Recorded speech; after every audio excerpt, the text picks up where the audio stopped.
Caddis Maximus here, this time with a review of the Milwaukee 4822-1926. This is Milwaukee's 4-inch Tradesman knife, and I thought that was kind of interesting. When I got those heavy-duty demolition screwdrivers, I'd seen this on the shelf too, and it was 15 bucks, and did impulse buy it.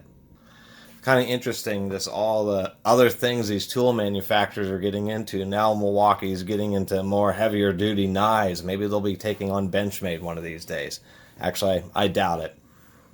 But it's just kind of interesting that they have enough name and they have enough access to retail shelves, being Milwaukee, that they're going to come out with these and give Gerber and all those other companies some competition. So they do call this their Tradesman knife. It is full tang. They have that on all their knives. They do show a couple little divots, so the cast on or the molded on handle will not slip or get loose on you is the idea.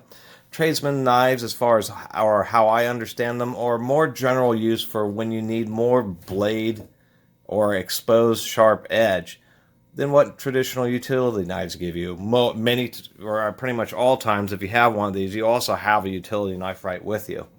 But these types of knives with the longer blades are just better for a little bit of prying, for, say, you're replacing windows and you need to cut out a lot of the old caulking and that kind of stuff. Utility knives work fine, but sometimes it's just a little difficult only working with this inch and a quarter or inch and a half of exposed blade.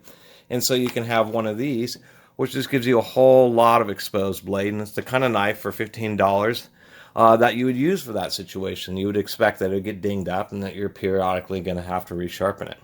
And we can see that they did at least try to keep that in mind, because you can see how the currently sharpened or the new sharpened edge of the blade has this little cutout and sticks well below that. So it's going to be real easy to do several sharpenings, even when you have big nicks in this, and still not have the blade start to get, way into the body.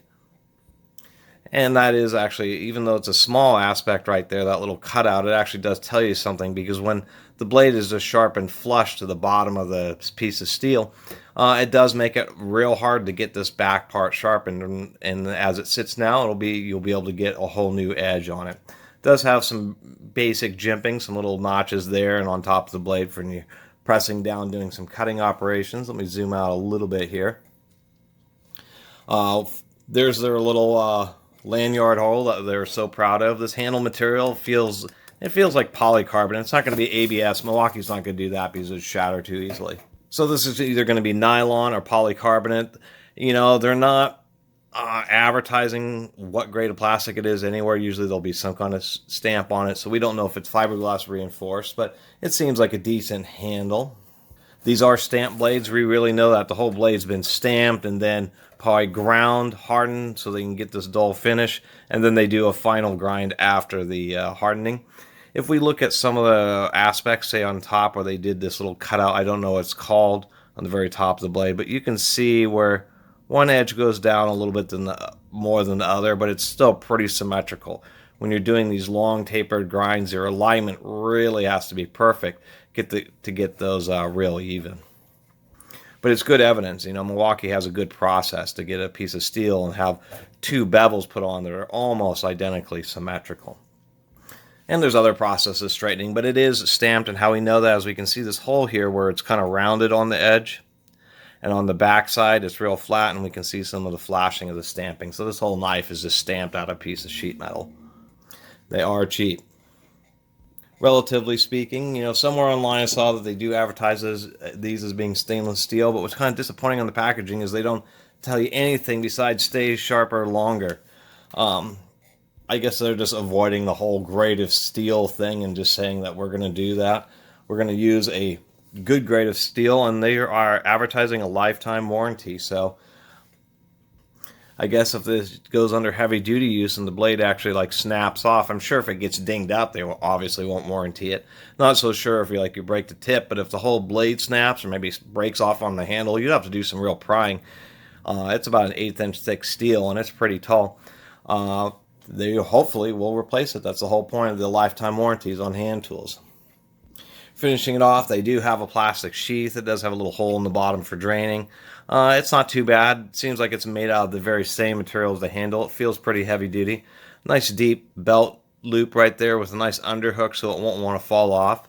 How they have it retained is there's these little cutouts here on each side, or recesses, and then inside here you can just see there's a little line, there's a little bar that it snaps into, so you just take it in and pop it in there. Now it holds okay, but I can tell you, it'd probably just take a month of this being used on a job site before, obviously these little cutouts are going to get filled up, and the little, retention protrusions in there are going to wear out, and then this thing's going to be pretty loose in there. And what's kind of a little bit more frustrating is it just relies right on that, so this knife blade just barely goes in there. And if they had made it deeper, it might have been a little bit better, but the way it sits now, as soon as those start to really wear out, then this knife will be real loose, and I'm sure will want to fall out if you're actually working with it on your hip. And that's probably the biggest concern. I'm not exactly sure what you might do to help remedy that situation besides putting in a couple little screws that you've rounded off the ends on, pre-drilled the holes to try to make, new detents, maybe even make a couple little divots in the side of the plastic there would be one of the ways to repair it. But I can tell you from experience, these little divot on the plastic things, they will wear out, and when they do, this thing is just going to be loosey-goosey. You're going to bend over to pick things up,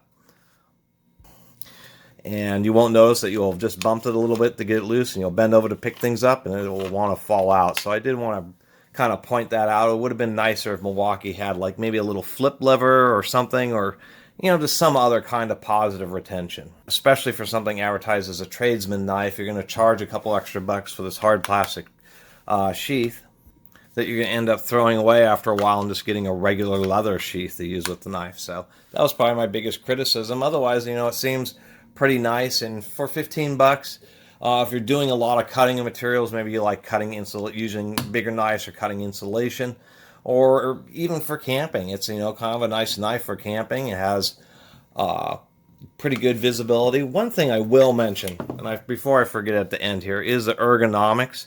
They are pretty good on this knife, but they're not a one-size-fits-all.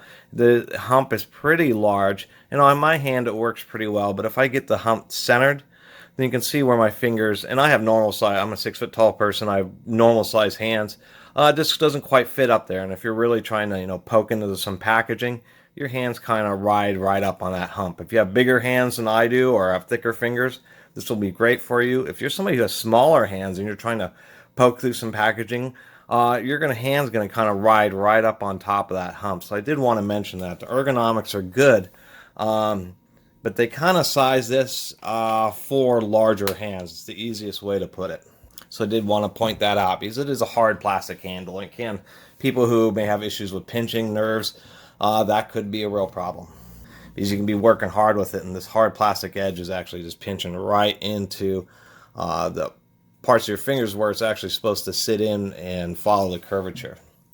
Anyway, I think I'll end my blabbing review of this Milwaukee knife. I really appreciate everybody watching and subscribing. And let me actually do a quick demonstration. I didn't even say what kind of edge it came with. It comes with a decent edge.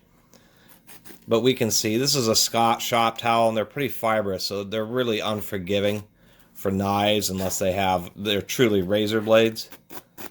And we can see if we have it at an angle, it'll cut it okay. It won't cut it on a straight end and then a pull. Literally only, blades that you can shave with can do that with the Scott shop towels. But I was going to say that they do include a pretty decent edge from the factory. Unlike most knives, many of the knives I've reviewed have had, like the Harbor Freight ones, are half as sharp as this Milwaukee from the factory. So that's another nice thing. Anyway, please subscribe. Catus Maximus out.